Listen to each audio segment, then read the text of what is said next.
Hello বন্ধুরা, তোমরা কেমন আছো? আশা করি তুমি অনেক অনেক ভালো আছো। আমি ভালোও আছি, আবার খারাপও আছি বলে বোঝাতে পারবো না।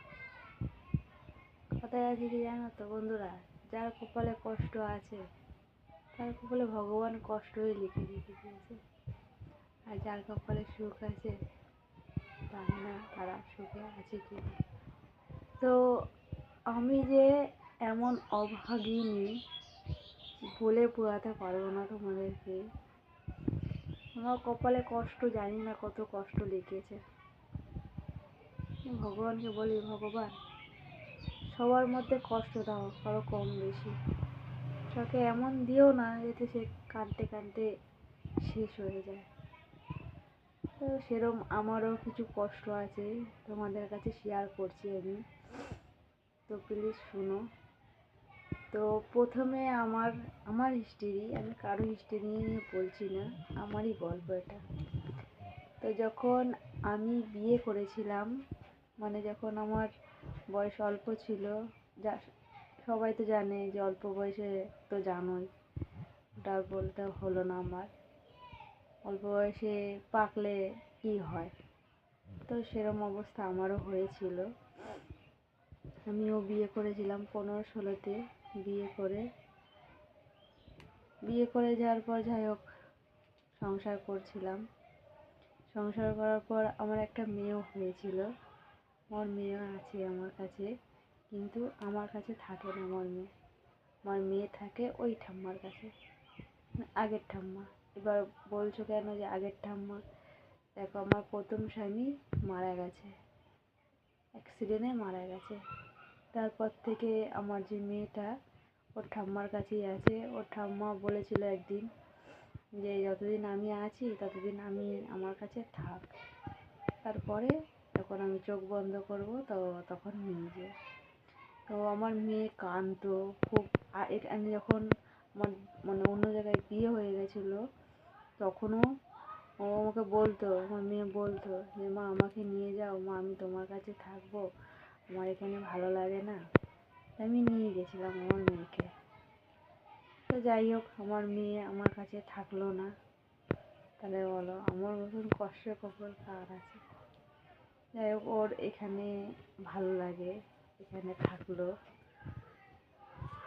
থাকলো ভালো লাগলো, ঠিক আছে। আমি চাই যে যেখানে থাকুক ভালো থাকুক, সুখে থাকুক, এটাই চাই। আর এর থেকে বেশি কিছু চাই না। যারা আমাকে এত কষ্ট দেয়, এত কষ্ট পাই আমি, তাদেরকে ভগবানের কাছে সবসময় বলবো যে ভগবান ওদেরকে ভালো রেখো, কত কষ্ট দিও না। আমাকে এত কষ্ট দিয়েছো যাতে কেউ যাতে এত কষ্ট না পায়। তারপরে যাই হোক, অন্য জায়গায় বিয়ে হলো। বলে না কপাল খারাপ হলে কি কেউ কোনো জায়গায় সুখ পায়? সুখ পায় না।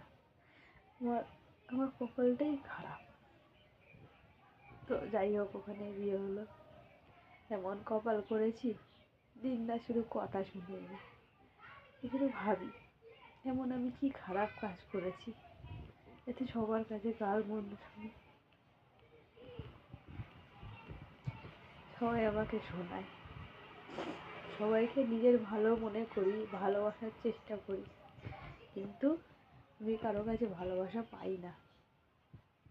যার কাছে যাই তার কাছেই ঝাঁটাঘাতি খেয়ে আসি। কিন্তু বলি আমার মুখটা কি এতই খারাপ যে আমি কারো কাছে ভালোবাসা পাই না? একটু ভাবি এমন কি খারাপ কাজ করেছি যাতে একটু ভালোবাসা পাই না আমি। এখন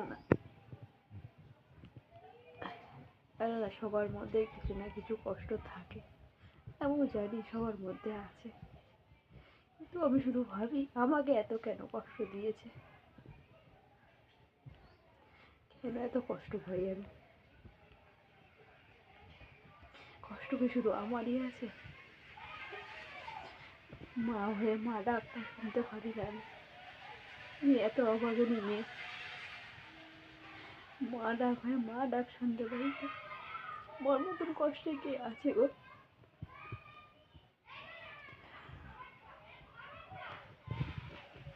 দ্বিতীয়বার বিয়ে করেছি, সেখানেও কপালে কষ্ট। ভগবানের কাছে একটা বাচ্চা চাই, হয় না এটা। আমার কপালে এত কষ্ট, ভগবান আমিও দেখি ভগবান কত আমাকে কষ্ট দিয়ে রেখেছে। বন্ধুরা আমি আর বলতে পারছি না, ঠিক আছে, ভেতরে আমার অনেক কষ্ট আছে, একদিন আমাদের আবার শেয়ার করবো, এইটুকুনি বললাম।